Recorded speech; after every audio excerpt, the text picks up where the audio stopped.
Okay, welcome back. This is Jeff Byers, and this is Andy255, and we're going to continue with our introduction. We have one more video to do, and I'm going to show you how to sketch out particles on the grid.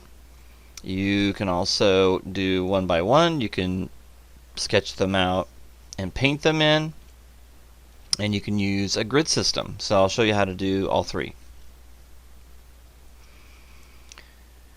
Alright, so let's get started. Let's go ahead and go in here and go to End Particles, and this time we're going to go to Particle Tool. Okay, so the Particle Tool, and let's reset the tool. Alright, so right now I've got it set so I can actually click anywhere on my grid and place these particles anywhere I want. Okay, which is very powerful, so I can just create the particles that I want, and they could be a swarm of bees, or they could have, or I could use this as a crowd simulation, and this is how I want my crowd to look, meaning how my basically if I instance each particle to a character that had animation on it, and that's exactly what they do in the movies, is that they just click out the particles they want and basically hit enter, and that's my particle system, and then I can go ahead and add to each particle an instance of a character, and so you can see I have all these characters set up. Okay, that's just one way.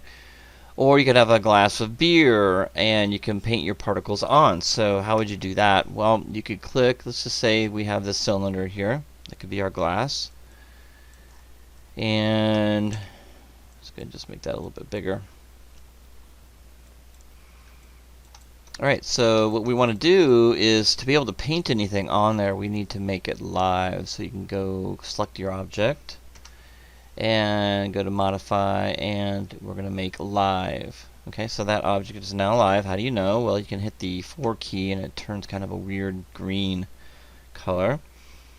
And so what I'm going to do now is I'm just going to click on that object, make sure that object's selected. It doesn't have to be highlighted or anything. And we're going to go in here to End Particles, and we're going to go to Particle Tool, and we're going to go ahead and start drawing on there, just like that. And let's just act like this is going to be condensation on the drink here.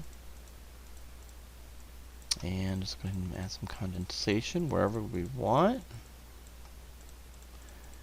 You get the idea, and the whole thing is that this drink will have this condensation on, and we can place these particles wherever we want on that object, and we can even have some on top if we want to. Okay, so I'm going to hit the 5 key. You can see that the particles are on top of the object, which is very powerful. So let's hit the Enter key. And this allows us to place particles on there, and we can actually even animate the particles sliding down this can. So it could have condensation just kind of running down, or you could have droplets of water on a pane of glass, or some other visual effects you'd like to create. But that's how you can actually create that object and that effect. Okay, and the particles are separate from the object. They're not really part of that object. You can see if I bring that up. So you can get rid of that object if you wanted to, and delete it, and you still have your particles, which is very cool. Okay, all right. So that's how you can paint particles on the object. All right. So let's go ahead and get rid of that cylinder too as well. And the next thing we're going to do is we're going to create particles by painting particles on an object. Now you know how to paint on an object. I'm just going to go on the grid now. Alright, so let's go with a lot more particles. Let's go with 20 particles. Maximum radius, let's do 1. And that's like the paintbrush size. There we go. That works good. Let's go back, hit the arrow key. The back key, I'm sorry. And let's bring the radius down to 0.5. There we go. And now I can sketch particles in here, like that, and hit enter when I'm done. Very cool. Rotating around it. It's not flat. Okay. That's pretty cool. So you can do all kinds of stuff, and you can also paint like this on objects if you make them live as well, and it'll follow the outside of that object. Okay, so you can get some pretty interesting results. Alright, let's go ahead and close that. And one last one is the grid. Okay, we'll use that when we start talking about fields, when we get into fields a little bit more in the next module.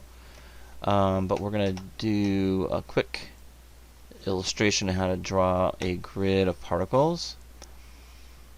And somebody asked me why I would do that, why I would draw a grid of particles. Well, if you have a bunch of soldiers and you want to instance a bunch of soldiers in rows, this is the way to do it. So we could go in there and click on one corner. This is how you get it to work. So click on one corner, click on, and I usually have grid snap on. Click on one corner, click on the other corner, and then click on this end corner here, and it'll create a grid, and just hit enter. And so these are your particles. Pretty cool. And so those particles now are in perfect intervals. You can see that I had it at 0.5 intervals. And so there's my perfect rows. And just imagine each particle could have a character in a uniform posed, and you just kind of instance them throughout every particle, and all of a sudden you have an army. And I'm pretty sure that's how they did the Clone Wars with a crowd simulation, and they just instance particles. It's pretty cool how everything, and they use this all the time in games too as well for crowd simulations and movies. So this is pretty cool. So anyway, that's it for today. I showed you how to draw one by one. I showed you how to draw on, you can sketch particles on objects by making them live, and then I show you how to do particle grid. And so very cool. There's a lot of different ways. You don't have to have an emitter to create particles. You can create them one by one, and you can create them on objects. So it's pretty cool. And we'll see you guys in Module 1 assignment. Okay, have a good day.